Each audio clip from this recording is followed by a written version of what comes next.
대한민국의 조용기 목사님을 소개합니다. 저는 오늘 여러분과 함께 속죄제와 속근제라는 제목으로 은혜를 나누겠습니다. 옛날 이스라엘 백성이 하나님께 드리는 제사 중에 속죄제와 속근제가 있었습니다. 속죄제는 사람이 하나님께 죄를 범한 그 죄를 속하는 제사가 속죄제물이었습니다. 그러나 속근제는 하나님 앞에 범죄했을 뿐 아니라 이웃에게도 정신적, 물질적 상처를 입혔을 때 하나님께 속죄할 뿐 아니라 이웃에게 보상을 겸하는 제사인 것입니다. 예수님은 모든 구약의 제사와 제물을 대신하여 우리들의 제물이 되셨습니다. 그러나 우리들의 신앙생활은 첫 번째 하나님과 우리와의 관계 속에서 이루어집니다. 그 때문에 예수님을 통하여 하나님 앞에서 죄 용서함을 받았을지라도 우리는 우리 이웃과 우리와의 관계가 잘못되면 하나님의 축복을 받지 못합니다. 그러므로 이웃과의 관계 개선이 이루어져야 하나님의 복을 받을 수가 있습니다. 용서는 예수 그리스도를 믿음으로 말미암아 모든 하나님께 대한 죄는 용서받지만은 이웃에 손해를 끼치고 고통을 갖다 준 죄는 이웃과의 관계 개선이 이루어져야 하나님께로부터 기도가 응답받고 복을 받을 수가 있게 되는 것입니다. 마태복음 5장 23절로 24절에 그러므로 예물을 제단에 드리다가 거기서 내 형제에게 원망 들을 만한 일이 있는 줄 생각나거든 예물을 제단 앞에 두고 먼저 가서 형제와 화목하고 그 위에 와서 예물을 드려야 했습니다. 예물을 드리는 것은 하나님께 복 받기 위해서 드리는 것입니다.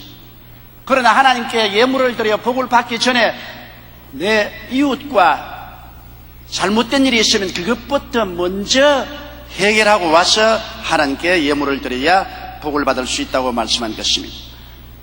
오늘 다윗에 있었던 보상의 제물에 관한 이야기를 여러분하고 나누고자 하는 것입니다. 첫째로 다윗이 왕으로 시무할 때 극심한 기근이 3년이나 계속되어 온 국민 전체가 기근에 처하게 되었습니다. 우물물이 다 말라버리고 짐승떼들이 풀이 없어 죽고 사람들은 기근에 방황하고 나라를 떠나 이웃 나라에 가서 살려고 했습니다.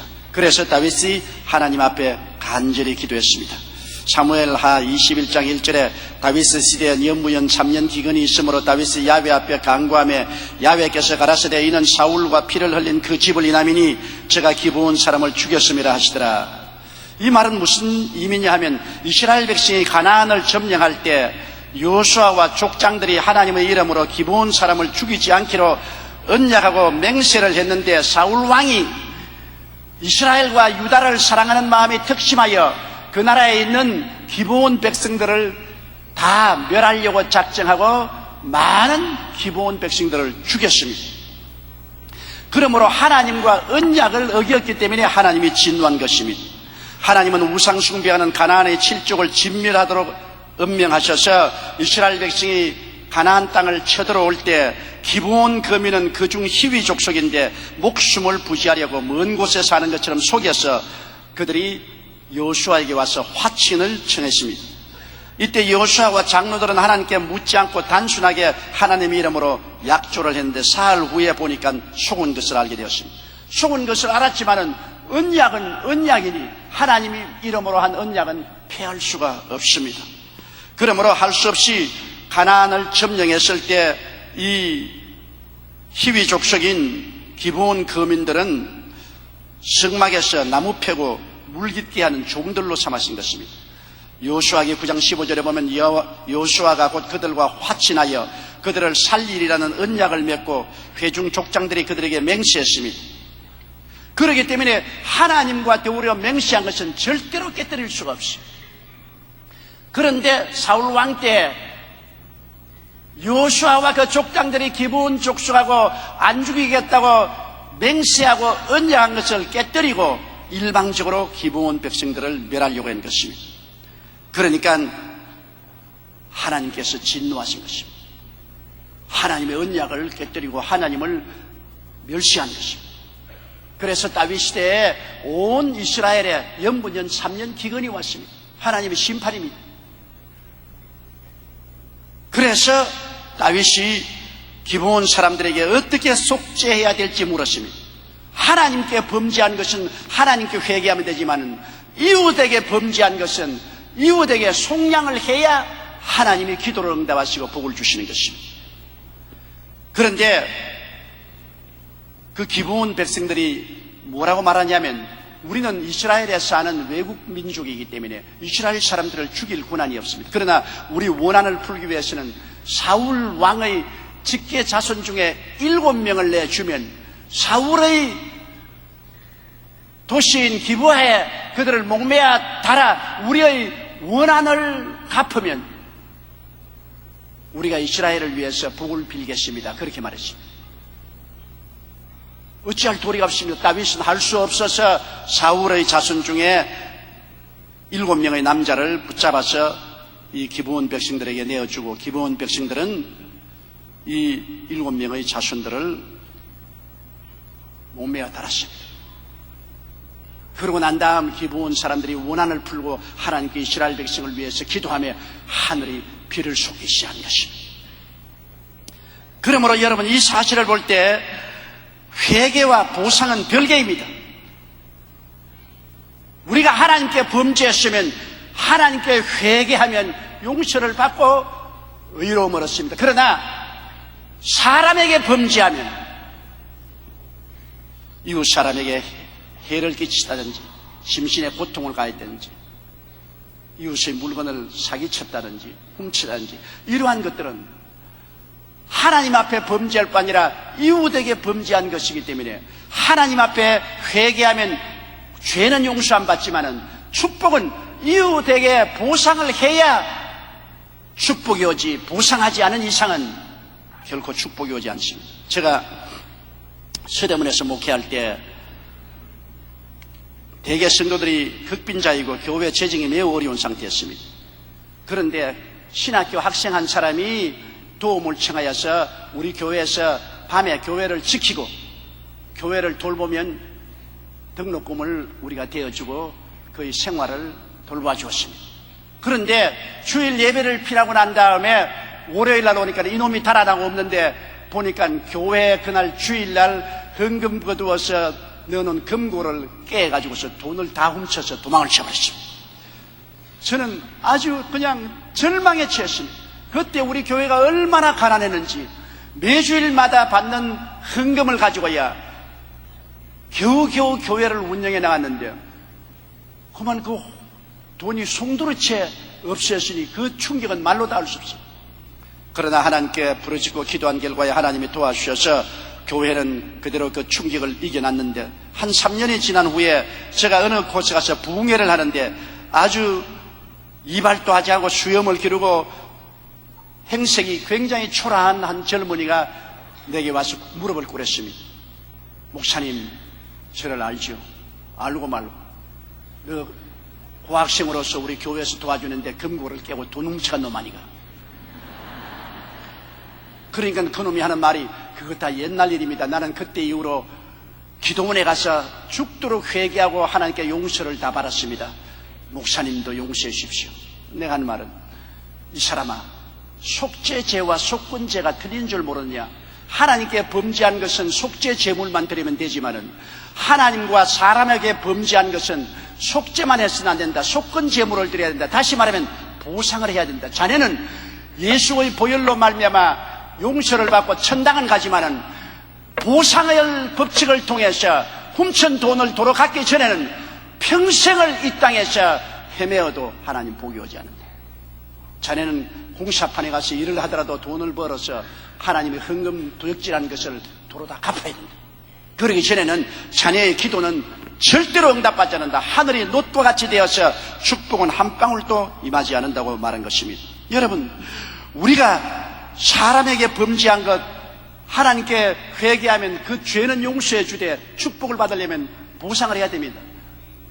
한때 우리 교회 장로님 한 분이 여러 장로님의 돈을 사기 위해서 미국으로 도망쳐버렸습니다. 보증을 쓴 장로님들이 가슴을 쳤습니다. 상당히 그에게 돈을 가지고 도망쳤는데 세월이 흘러서 제가 미국에 가니까 그분이 나를 만나러 왔어요.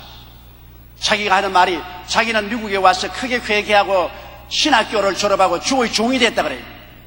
그래서 내가 말했습니다. 당신이 회개하고 신학교에 들어가서 주의 종이 된지 몰라도 당신은 절대로 하나님께 축복받지 못한다. 왜냐? 용서받았다고 해서 남을 해치려고 난 다음 기도문에 가서 기도하고 나는 하나님께 용서받았다, 이제 나는 아무것도 안 갚아도 된다. 그것은 있을 수가 없다. 예수 그리스도를 통해서 속죄를 받을 수 있지만은 속건죄는 반드시 보상을 해야 당신이 복을 받는다. 절대로 당신이 교회를 개척해서 하나님께 복받을 줄 생각하지 마라. 한국에 있는 장로님들에게 당신이 사기친 그 돈을 다 갚는 날에 하나님께서 복을 주실 것이라고 말한 것입니다. 여러분, 오늘 두 번째로 생각하고 싶은 것은 예수님은 우리의 속죄 제물과 속건 제물이 동시에 되신 것입니다. 예수님은 우리의 속죄 제물이 되었어요. 여러분 한번 생각해 보십시오. 하나님의 아들이 와서 우리 대신 십자가에 못 박일 정도로 사람은 흉악합니다. 이번에 김선일 씨가 이락에서 테러리스트에 대해 참수를 당한 고통을 받습니다. 사람이 얼마나 악하면 생사람의 목을 자릅니까? 사람의 마음이 가증스럽고 부패하기 짝이 없습니다. 멀리서만 그런 것 보는 것이 아닙니다. 제가 텔레비에서 뉴스를 보니까 우리 한국의 대학생이 자기 카드빚 안 갚아준다고 어머니를 때려 죽이고 말리는 할머니를 때려 죽이고 말리는 형을 중상을 입히고 그 자리에 또 앉아서 인터넷에서 자기 여자친구에게 자기가 잘했다고 자랑했습니다. 사람의 마음이 부패하고 가정에도 그럴 수가 없죠. 그런데 아담 하와 이후로 죄로서 부패한 사람의 마음이 다 그렇습니다. 나는 안 그렇다고 할 수 없습니다. 부패하고 가정하고 쇠폐한 것이 다 동일합니다. 이러한 어마어마하고 무서운 죄는 아무리 수양과 도덕을 닦아도 돌이킬 수가 없습니다. 이러기 때문에 하나님의 아들이 와서 직접 이 죄를 대신 짊어지고 십자가에 당신의 몸을 찢고 피를 쏟아서 죄를 사하고 우리의 씻어줄 수밖에 없습니다. 얼마나 어마어마한 죄인지 어떤 종교나 수양이나 도덕이나 호행을 통해서 갚을 정도의 죄가 아닙니다. 부패하고 가증스럽습니다. 그렇기 때문에 하나님의 아들이 속죄 제물이 되셨습니다. 우리 위해서 십자가에 못 박여야만 용서를 받을 수가 있습니다. 히브리서 13장 12절에 예수도 자기 피로서 백성을 거룩히 하리고 성문 밖에서 고난을 받으셨느니라. 요한복음 1장 20절에 세상 죄를 지고 가는 하나님의 어린 양이라고 말했습니다. 요한일서 3장 4절 5절에 죄를 짓는 자마다 불법을 행하나니 죄는 불법이라 그가 우리 죄를 없이 하려고 나타나신 바 된 것은 너희가 아나니 그에게는 죄가 없느니라고 말했으며 히브리서 9장 12절에 염소와 송아지의 피로 아니하고 오직 자기의 피로 영원한 속죄를 이루사 단번에 성소에 들어가시느니라고 말하고 있는 것입니다. 미국의 선교사였던 보먼 박사가 인도 캘가트의 나완자 수용소 안에 교회를 건축하게 되었습니다. 그런데 중공식이 있던 날 81세의 한 인도 노인이 예수님을 믿기로 작정하고 앞으로 나왔습니다. 박사가 그 노인에게 물었습니다. 왜 이 나이에 예수를 믿기로 작정을 했습니까? 그러자 그 노인은 이렇게 대답했습니다. 예, 지금까지 나는 많은 신들을 섬겼습니다. 그러나 그들 가운데 나를 위해서 죽어준 신은 한 분도 만나보지 못했는데 예수님만이 나를 위해서 죽어주었습니다. 그렇습니다. 이 세상에서 우리를 위해 대신 죽으신 분은 오직 예수님 뿐입니다. 예수님께서 친히 우리 속죄 제물이 되셔서 우리 모든 죄를 지셨습니다. 그렇기 때문에 예수님을 믿는 자는 그의 십자가 공로를 통하여 값없이 죄사함을 받고 용서받은 의인이 될 수가 있는 것입니다. 예수님은 속죄 제물이 되실 뿐 아니라 속건 제물도 되었습니다. 사람이 하나님께 범죄해서 하나님을 거스렸을 뿐 아니라 그로 말미암아 굉장히 하나님이 지은 세상에 손해를 끼쳤습니다. 당장 에덴 동산이 망했지 않습니까? 에덴 동산이라는 그 창스러운 하나님의 작품을 망쳤습니다. 그리고 하나님의 아름다운 세상에 아담이 타락함으로 말미암아 저주가 임하게 해서 가시와 은극희가 나고 저주가 임하고 살상이 임했었습니다. 그리고 모든 만물은 병들고 죽게 되었습니다. 하나님 직접 뜻을 거스르실 뿐 아니라 하나님이 지은 세상에 손해를 끼친 것이 얼마나 많습니까?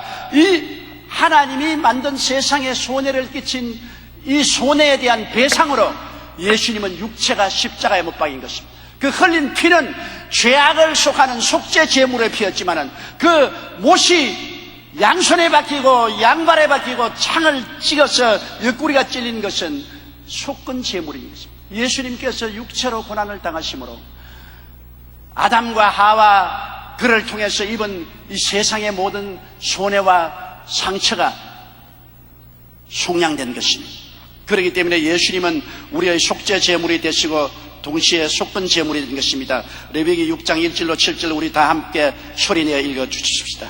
야훼께서 모세에게 일러 가라사대 누구든지 야훼께 신실치 못하여 범죄하되 곧 남의 물건을 맞거나 전당 잡거나 강도질하거나 늑봉하고도 사실을 부인하거나 남의 이런 물건을 얻고도 사실을 부인하여 거짓 맹세하는 등 사람이 모든 일 중에 하나라도 행하여 범죄하면 이는 죄를 범하였고 죄가 있는 자니 그 빼앗은 것이나 늑봉한 것이나 맡은 것이나 얻은 유실물이나 무릇 그 거짓 맹세한 물건을 돌려보내되 곧 그 본물의 5분 1을 더하여 돌려보낼 것이니 그의 죄가 드러나는 날에 그 임자에게 줄 것이요 그는 또 그 속건죄를 야훼께 가져올지니 곧 너희 지정한 가치대로 때중에 흠없는 수양을 속건 제물을 위하여 제상으로 끌어올 것이요 제상은 야훼 앞에서 그를 위하여 속죄한즉 그는 무슨 허물이든지 사함을 얻으리라.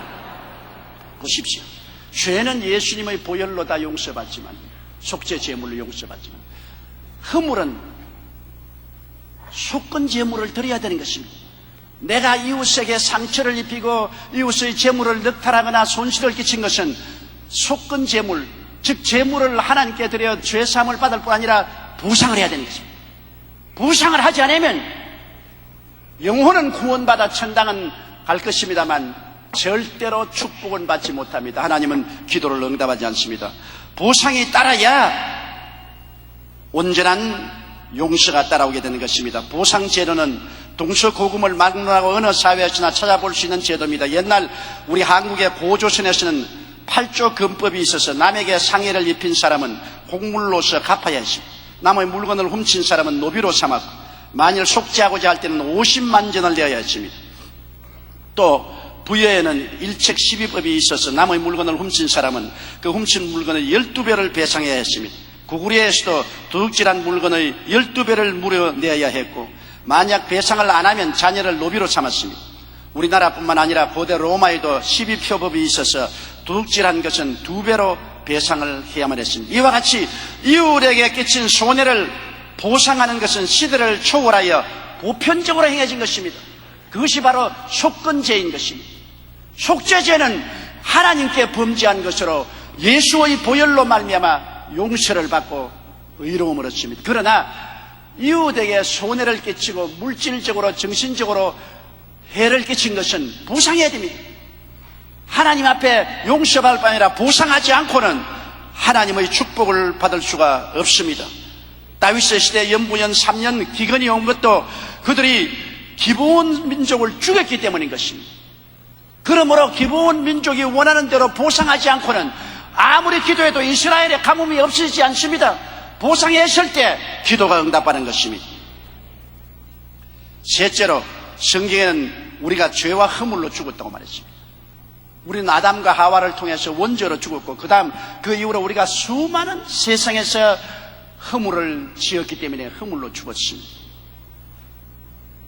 하나님께서 죽은 나사로를 살린 장면 보십시오. 그가 죽어서 썩은 냄새가 나는데 나흘 만에 그 무덤에서 예수님이 가셔서 나사로야 나오라 하니까 나왔습니다. 이는 무엇과 비유할 수 있냐면 우리가 영혼이 죄로 말미암아 썩어 문드러졌는데 예수 그리스도의 보배 피로 우리 영혼이 사망에서 생명으로 옮겨짐이 되고 구원을 받은 것을 상징하는 것입니다. 나사로가 무덤에서 살아서 나올 때 수의를 입은 채 나온 것입니다. 그는 살기는 살았는데 수의를 입고 있습니다. 그때 예수님께서 말씀하기를 풀어놓아 다니게 하라고 말한 것입니다. 살아나는 것과 풀어놓아 다니게 하는 것은 별개입니다. 살리는 것은 예수님밖에 못 살려요. 예수님이 살려주셨지만 풀어놓아 다니게 하는 것은 사람들끼리 해야 될 것입니다. 여러분, 우리가 영혼이 죄로서 죽은 것은 예수님의 보혈로 구원을 받습니다. 그러나 이 세상에서 자유롭게 되는 것은 우리의 허물이 보상되어야 되는 것입니다. 풀어놓아 다녀야 되는 것입니다. 살아났으나 허물은 풀어놓아야 합니다. 이웃에게 허물진 누더기는 벗어놓아야 됩니다. 많은 예수 믿는 사람이 영혼은 구원받았으나 아무리 기도해도 응답을 받지 못하고 축복을 받지 못하고 나는 왜 이렇습니까? 그렇게 말하는 것입니다. 그것은 영혼이 살아났으나 누더기를 그대로 입고 있습니다. 주님께서 풀어놓아 다니게 하라. 살았어도 누더기만 입고 있으면 누더기 입은 사람을 누가 집에 청하며 누가 같이 있으려고 하겠습니까? 우리의 허물은 누더기와 같은 것입니다. 누가복음 19장 8절에 보면 삭개오가 서서 주께 여짜오되 주여 보시옵소서 내 소유의 절반을 가난한 자들에게 주겠으며 만일 이것을 토색한 일이 있으면 사배나 갖겠나요? 여리고에 있는 세관장 삭개오는 많은 사람에게 세금을 포탈하고 로마에 바칠 세금 이외의 세금을 거두어서 부자가 됐습니다. 사기꾼이요 사람들에게 미움받는 사람이었습니다. 그러나 예수님이 삭개오의 집에 들어올 때 삭개오가 예수님으로 말미암아 구원을 받았습니다. 그러자 삭개오의 생애 속에 큰 변화가 왔습니다. 속죄 제물뿐 아니라 속건제를 그는 드렸습니다. 그는 주님께 말하기를 주여 내 재산의 반을 가난한 사람에게 주고 남에게 토색한 제물은 사배로 갚겠다. 그러니까 예수께서 말하셨습니까? 오늘날 이 집에 구원이 임하였다고 말한 것입니다. 삭개오가 그냥 예수를 믿어도 구원은 받습니다. 그러나 그가 토색한 것을 갚기 전에는 축복은 절대로 받지 못합니다. 마가복음 11장 25절에 서서 기도할 때 아무에게나 혐의가 있거든 용서하라. 그리하여 하늘에 계신 너희 아버지도 너희 허물을 사하여 주시라고 말했습니다. 마태복음 5장 23절로 24절에 그러므로 예물을 제단에 드리다가 거기에서 내 형제에게 원망 들을 만한 일이 있는 줄 생각나거든 예물을 제단 앞에 두고 먼저 가서 형제와 화목하고 그 위에 와서 예물을 드리라. 그러므로 구원받는 것하고 축복받는 것은 별개입니다. 구원은 전적으로 예수님이 우리의 속죄 제물이 되시기 때문에 예수님의 보혈을 의지해서 구원받습니다. 그러나 축복은 속건 제물을 드려야 됩니다. 예수의 보혈을 의지해서 용서받을 뿐 아니라 내가 이웃에 잘못한 것을 갚아야 되는 것입니다. 청산해야 하늘문이 열리는 것입니다. 내가 남은 것 다 거두어 먹고 난 다음 오살리 기도원에 가서 일주일 금식기도하고 용서 다 받았다. 나는 갚을 필요 없다. 하나님께 용서 다 받았으니까 웃기는 소리 하네. 웃기는 소리 해. 남의 물건 다 토색해서 자기 포켓에 집어넣고 그래 기도원에 가서 기도만 하면 다 용서받았다 하면 도대체 어떠한 하늘나라가 그런 하늘나라가 있습니까? 물론 그 사람이 예수를 구주로 믿었기 때문에 영혼은 불길 가운데서 구원을 받을 것입니다. 그러나 그가 토색한 모든 사기친 것을 갚기 전에는 이 땅에 사는 동안에 끝까지 광야에서 방황하게 될 것이요 하나님의 축복은 전혀 받을 수가 없습니다. 유명한 전도자였던 영국의 빌리 산데이는 14살부터 학교 급사로 일을 했습니다. 하루는 그 월급을 25달러 받아서 그 수표를 은행에서 바꾸는데 은행 직원이 실수를 해서 25달러를 수표를 40달러 지표로 환전해 줬습니다. 그건 모른 척하고 집어넣고 야 25달러 수표 냈는데 40달러를 받았다. 그러나 양심의 가책이 좀 되니까 친구에게 말했습니다. 야 내가 은행에 수표 25달러를 주는데 그게 환전을 해주는데 40달러를 주니까 친구가 야 너 복 받았다. 그 나머지 돈을 가지고 극장 구경이나 가라. 그래서 그 친구 말에 용기를 얻어가지고서 평생에 처음으로 그 나머지 돈을 가지고 양복 한 벌을 잘 사 입었습니다. 그런데 내내 그가 살아가는 동안에 마음속에 양심이 갇히는데 그 위에 회개하고 예수를 믿고 난 다음 기도만 하려면 도둑놈아 15달러 내놓아라. 그래서 그 말은 주님 아무도 못 봤어요. 내가 잘못한 건 아닙니다. 은행 개원이 잘못해가지고서 나에게 25불 내가 내놨는데 40불을 준 것은 은행 개원이 실수한 것이고 아무도 못 봤습니다. 하나님 내가 봤다. 너는 이거 15달러를 갚기 전에는 무슨 기도를 해도 응답을 못 받을 것이다. 너무나 괴로워서 나중에 그는 은행 직원에게 회개하는 편지를 쓰고 15달러를 갚고 난 다음에야 하나님의 성령의 불이 임하고 그런 영국과 세계를 뒤흔드는 위대한 부흥사가 되었던 것입니다. 여러분, 허물의 수위를 입고 사는 사람들이 너무 많아요. 영혼의 죽은 무덤에서 나왔으나 살았으나 냄새나고 고약한 수위를 입고 다닙니다. 허물을 입고 다녀요. 내 자존심 때문에 내가 뭘 잘못되고 하랴, 남에게 상처 입은 건 내가 용서 구할 택이 뭐가 있느냐, 나 사기친 것 내가 이미 지나간 일인데 뭘 토생한 것 이미 과거야, 내 과거사 지금 덜 키워서 뭘 하냐, 그러면서 돌아다니나 하나님 앞에는 썩은 수위를 입고 다닙니다. 영혼은 살았으나 생활은 수위를 입고 다니는데, 그러니까 냄새나는 그 수위를 입고 있는 이상 하나님 앞에 설 수도 없고 사람 앞에도 설 수가 없는 것입니다. 계속해서 허물의 수위를 입고 사는 사람들은 마귀의 참소를 당합니다. 그 썩은 옷을 입고 있으니 마귀가 가만히 있을 수가 있어요?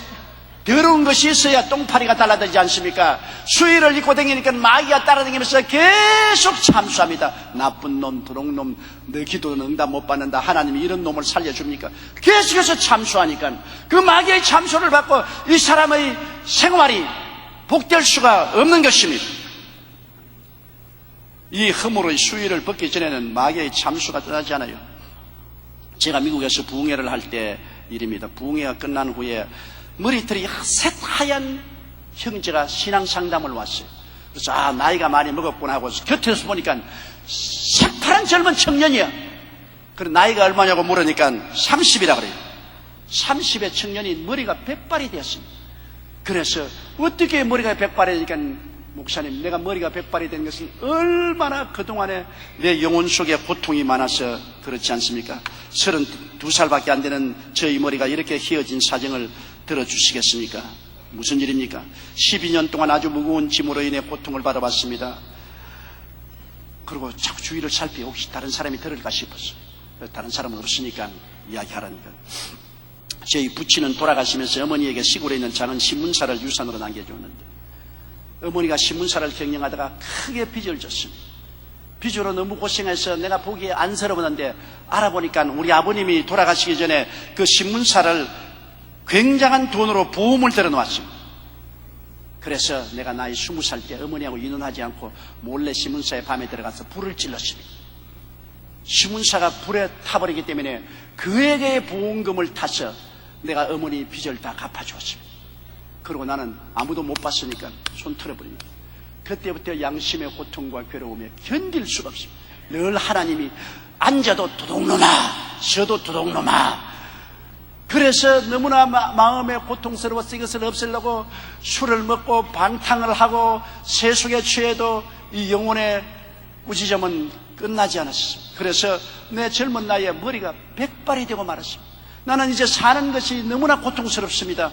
목사님, 나 어떻게 해야 될까요? 그래서 당신이 살아갈 길이 있습니다. 어떻게 하면 살아갈 수 있습니까? 당신은 예수 그리스도 앞에 죄를 회개하고 고백하면 그리스도의 보혈로 말미암아 당신의 하나님 앞에 지은 죄는 용서받기 때문에 영혼은 구원받지만은, 그러나 속건죄인 당신이 보상을 하지 않으면 결코 이 땅에 사는 동안에 행복은 없습니다. 그러므로 당신이 있는 재산 다 청산해 가지고서 거기에다 이자까지 계산해서 보험회사에 가서 속죄하고 그 돈을 갚으세요. 그러면은 당신은 그 무거운 죄짐에서 벗어나게 되고 이제부터 하나님께 기도 응답이 받게 되고 당신의 여생이 행복할 것입니다. 그렇지 않으면 당신이 예수 보혈로 인하여 영혼은 구원받겠지만은 당신의 삶은 처절한 고통 가운데 죽어갈 것입니다. 여러분, 오늘날 자신의 죄로 인해 고통당하는 사람들이 많이 있어요. 그들은 아직 허물진 누더기를 벗어놓지 못한 사람들입니다. 죄를 회개하고 이웃에 진 허물을 보상할 때 비로소 우리는 누더기를 벗어서 주 안에서 행복해질 수가 있는 것입니다. 누더기를 벗어야 돼요. 언제까지 그 누더기를 걸치고 썩은 냄새를 풍기고 다닌 동안은 하나님 앞에서 결코 기도가 응답되지 않습니다. 그리고 이 누더기 옷이 하나님과 여러분 사이에 막힌 담이 되는 것입니다. 기도에 힘이 없어요. 이사야 1장 15절에 너희가 손을 펼 때 내가 눈을 가리우고 너희가 많이 기도할지라도 내가 듣지 아니하리니 이런 너희의 손에 피가 가득함이라. 이사야 59장 1절로 2절에 야훼의 손이 짧아 구원치 못하심도 아니요 귀가 둔하여 듣지 못하심도 아니라 오직 너희 죄악이 너희와 너희 하나님 사이를 내었고 너희 죄가 그 얼굴을 가리워서 너희를 듣지 않게 하심이라. 1907년 길선주 목사님이 평양 장대째 교회에서 부흥회를 인도할 때였습니다. 매일같이 1500명의 군중이 모였는데 그는 열렬한 마음으로 뜨거운 열정을 가지고 하나님 말씀을 전거했으나 한 사람도 감동을 받지 않고 아멘하는 사람도 없고 할렐루야 하는 사람도 없고 죄를 회개하는 사람, 구원받는 사람이 없어요. 너무 길선주 목사가 답답해서 그는 예배를 마치고 집에 들어와서 하나님 앞에 엎드려 하나님 나를 버렸었나이까? 왜 이렇게 부르짖고 기도해도 응답이 없나이까? 그러니까 하나님이 너 사기친 죄에 회개하라.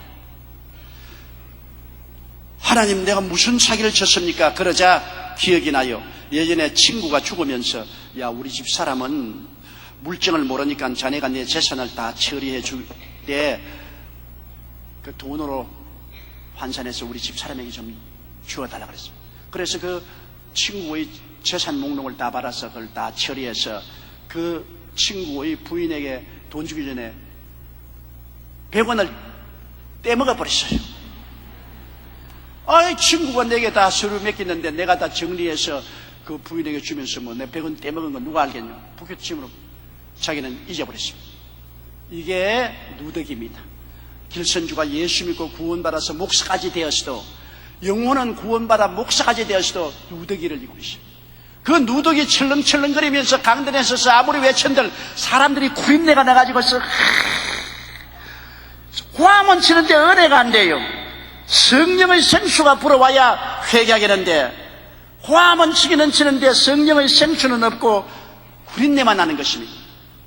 그렇기 때문에 은혜가 없는 것을 알고 길선주 목사님이 그 다음 강단에 서서 여러분 내가 아간입니다. 내 때문에 은혜가 안 옵니다. 나는 내 친구의 아내에게 줘야 될 돈 100원을 떼먹은 나쁜 놈입니다. 내가 오늘 여러분께 회개합니다고 그는 땅을 치고 울었습니다. 그러자 성령이 임하여서 회개운동이 모든 사람에게 임하였습니다. 길선주 목사는 그 이튿날 돈 100원을 가지고 그 친구 부인에게 가서 회개하고 그 돈을 갚았습니다. 그러자 성도 여러분들이 일어나서 뭐 이놈이 예수 믿기 전에 큰 죄를 지었습니다. 저희 친한 친구가 뭐 나에게 이런 죄를 지었는데 내가 그를 보상하지 못했습니다. 어떤 쌀가게 주인은 하는 말이 내가 죄를 속여서 쌀을 팔았습니다. 광고를 크게 붙였습니다. 내 집에 쌀 싸간 사람 내가 죄를 속여서 팔아먹었으니 오면 도로 갚아주겠습니다.